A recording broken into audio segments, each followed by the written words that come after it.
always started Workspace off to be a missional venture. It was always about engaging with a group that people have called the spiritual but not religious, those who are exploring spirituality. They're very much turned off by religion, by the institution that is represented within religion. I did a lot of listening to people who weren't going to church, and many of those were praying and using contemplative techniques to try and find stillness. And so we thought, well, if we actually brought that into a workplace context, that could be really powerful. And it's been slow and it's not been easy, because what you're doing is encouraging people to come away from their desk and the relentlessness of work to be still for half an hour. So it's very countercultural.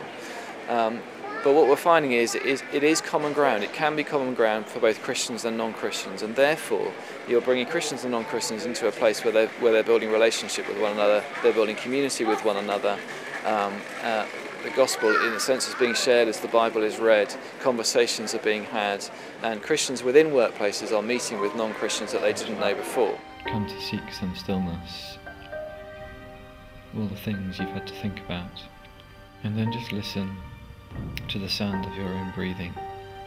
It's not just about providing something, but actually bringing together small groups that are then forming community. So it's not a Christian union, because it's not just Christians coming together to pray for one another.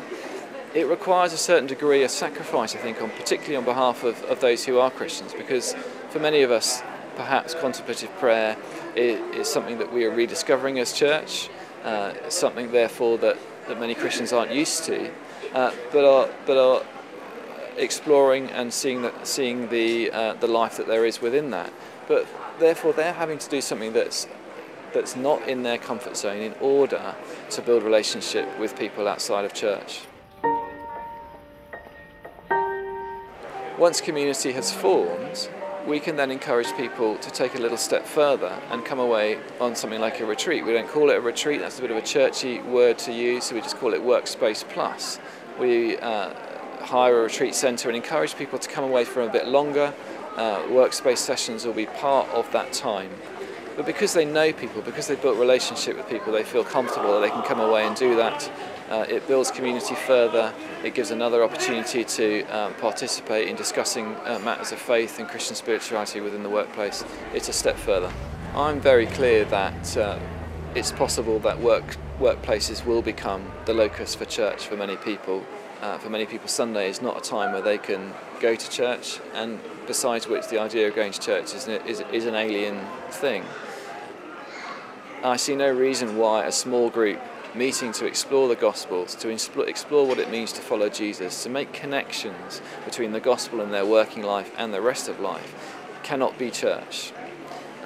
If church is simply a group of disciples gathering together to encourage one another and explore their faith together, ask, how can I deepen my discipleship of Jesus, and how can I do that with others? If that's what church is, and there's no reason why you can't do that in the workplace.